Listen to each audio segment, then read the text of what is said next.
Hi, it's Kristen, and this is another Feminist Friday. So, for this Feminist Friday, I will be reading The Guilty Feminist by Deborah Frances White. If the name sounds like potentially familiar to you, especially if you're like from the UK, The Guilty Feminist started as a podcast and like really blew up around like, I want to say like 2018 perhaps. I think this came out 2018 and the paperback came out 2019, but I feel like that's really when the podcast was like at its peak, and I got into the podcast around like 2017, I want to say, and I would like listen to all the episodes. Initially I just listened to the episodes with people that I knew, were like guests on the podcast, or like guest co-hosts were like comedians I was familiar with or actresses I was familiar with. But then when I had like listened to all the episodes with people I knew, I was like really into the podcast by then, so I went back and I listened to like all the other episodes that I'd missed out on. And then the book came out, and I initially was a bit like, oh, I'll get it from the library or whatever. But then I was in Waterstones with my friend, again, years ago, and they had signed copies.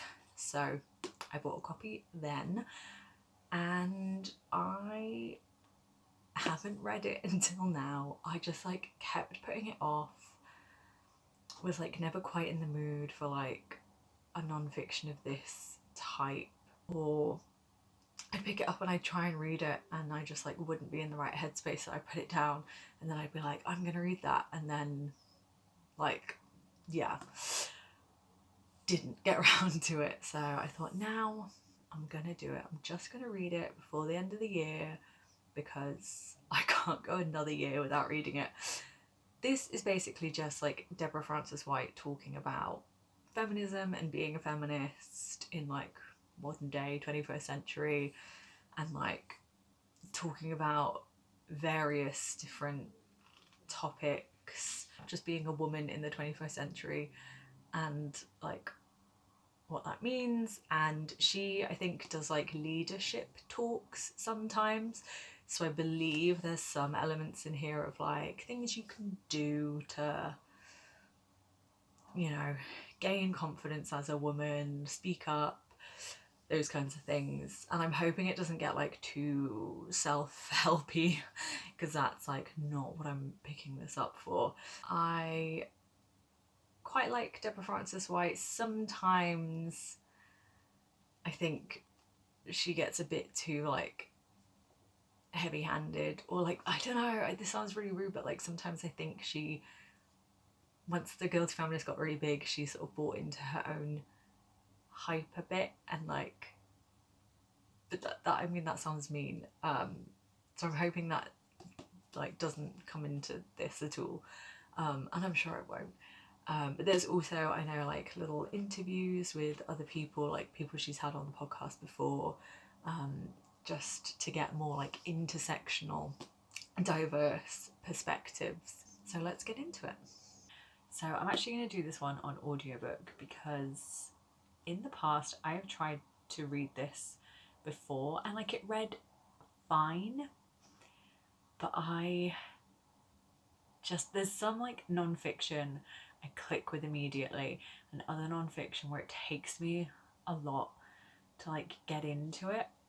And this one I previously started, read like 30 pages of over the course of several weeks, and then I would just put it down and like not pick it back up, and then I'd read a couple more pages like a month later, and then I'd put it down again.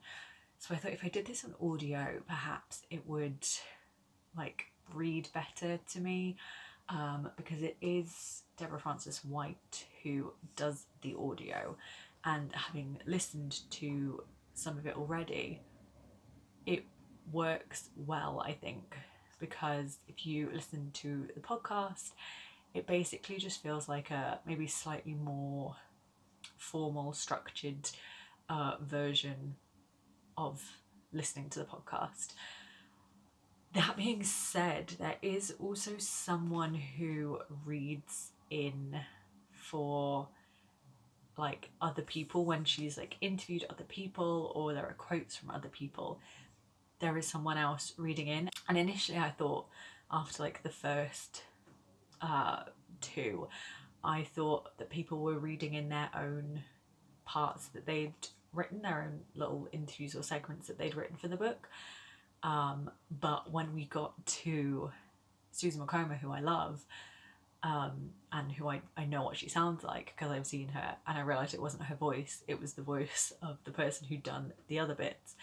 I realised it was just the same person reading pretty much everyone's written in bits, apart from a couple which I think are by the people themselves, which makes sense because like you can't get everyone into the studio to record, and like people are busy, so it makes sense to just get like one person to do all the extra bits. But I don't really like their narrative voice. I think because the interviews are done sort of like conversationally, when it's recorded and they're trying to like recreate that conversational style, it sounds quite stilted and it doesn't sound natural. And I think Deborah Frances-White does a better job at making it sound like they're in the studio together having a chat or whatever. But even then, there are points where I think she sounds a bit like, oh my gosh, really, that's so fascinating, tell me more about blah blah blah, and it doesn't feel natural. But the other person, I don't know who they are. I think they sound really forced in what they're saying, which like makes sense because they're reading other people's words. But I don't really like those bits from them. But the rest of it, when it's just like Deborah talking about her own experiences and the things that she's obviously written herself for the book, I think those bits are like fine. It keeps me engaged. It makes me feel like I'm listening to like a different version of the podcast. So if you like the podcast or you don't get on with reading non-fiction physically, I would say give the audiobook a go. Now run out of audiobook hours on Spotify, so I'm reading the rest of this physically. I literally only have like 23 pages left, so that's fine. And as far as I can see, it's all just like small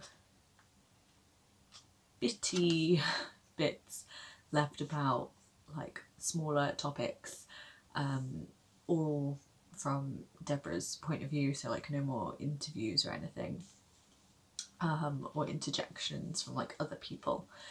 I'll be interested to see how this like last chapter or this last part wraps things up, because there isn't really an end to feminism. Where do you stop talking about it? So yeah, I'll be interested to see that. It has sort of made me want to go back and start listening to the podcast again, because I really fell off listening to it when it was like COVID in particular, because I wasn't like going out, and that is when I would listen to the majority of my podcast, when I was walking and like going to and from work or to and from like other places. And so I really like petered off listening to it then, and then never fully got back into listening to it because I started listening to like other podcasts instead when we came out of COVID. So I've not like properly listened to The Guilty Feminist in a few years, and that makes me a bit sad because like I used to love it, but also like they do an episode a week, so if you got too behind on it, it was like difficult to catch up. So I feel like maybe I just need to go back and listen to episodes that have topics I'm particularly interested in, or episodes with guests I particularly like. like Susan Wokoma, who has written a section for this and who's a co-host of The Guilty Feminist before. She's an incredible actress. I love Susan Wokoma, so I'm like, maybe I need to go back and like listen to episodes that she's in and just like pick a few favourites, because this has, with like the little interspersions of the podcast segments that are in here, sort of renewed my interest a little bit in listening to the podcast again. So that's good at least, and now I'm going to go finish this and tell you my full thoughts later.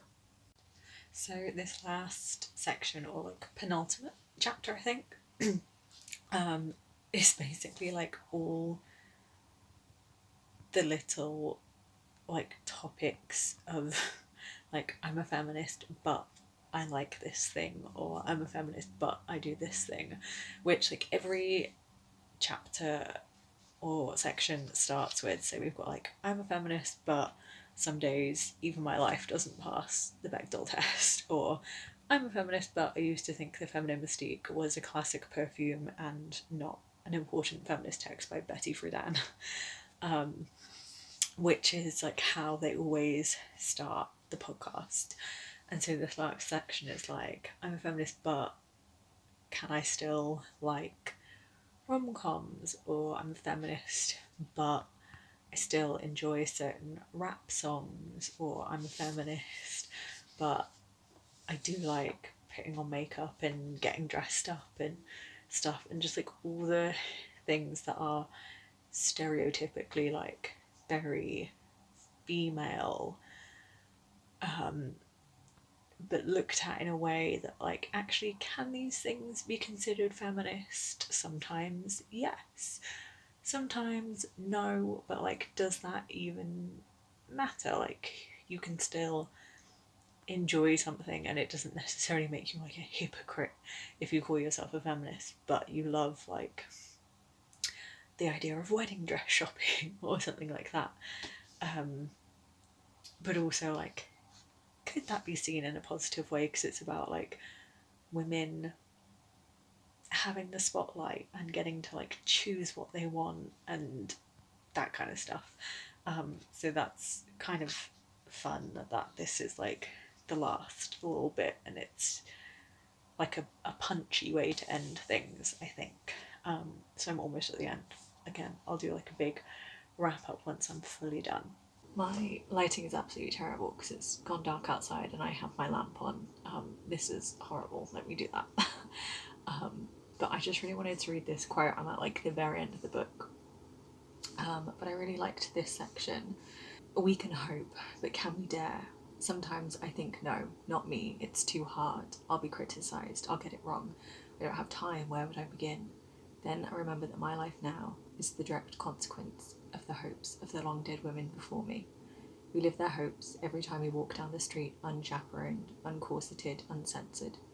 We live the hopes of our great-grandmothers every time we decide if, when, and how to have a child, and each time we don't die in childbirth because they hoped for the medical advances that are normal. We live the hopes of the suffragettes and the demands of Maya Angelou.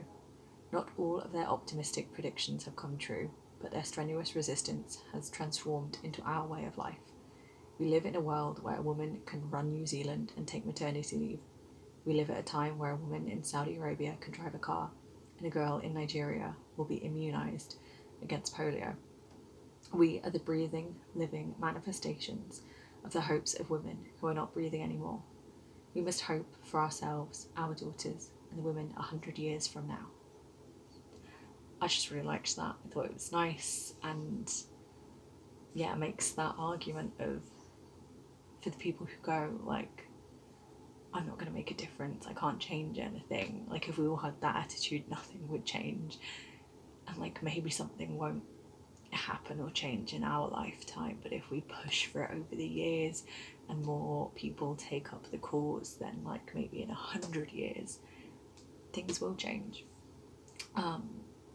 So I thought that was like a really strong, solid way to end this book. Overall, I liked this one.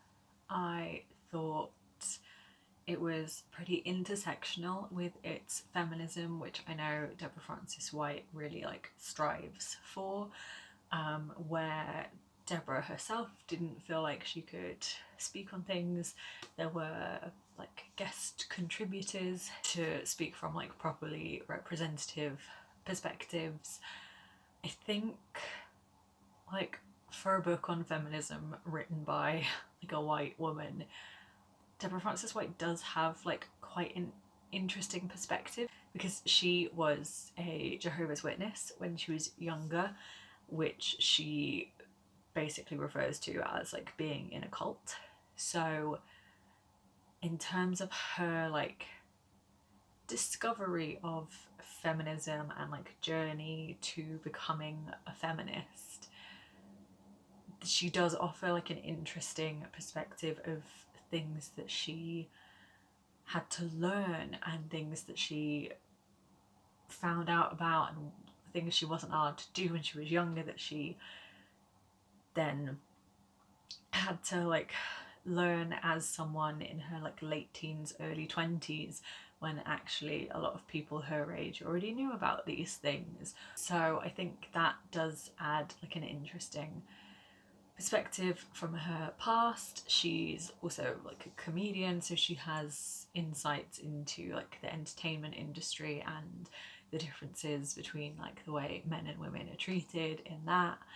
She also does like leadership talks and stuff, so I think I mentioned there are some like self-helpy elements in here. I don't think she ever goes like too far with it where it becomes like patronizing or like you're just pointing out really obvious things, and the obvious things she does point out are things that like I've thought of before, but also I feel like as a woman you do sometimes need reminding that like of these conversations, and like a reinforcement that like you can say no to things, you don't have to be polite all the time when actually you're in a situation where you shouldn't have to be.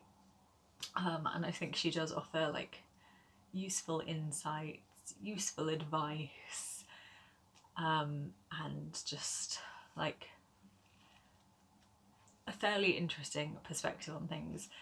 That being said, I don't think this really adds anything particularly new or that nuanced to the conversation of like feminism. I can't rate it like incredibly highly because it's, I don't know, it's nothing I've not heard before like so many times, but it is entertaining while also having those moments of like insightfulness. So I think I'd give it like a solid 3.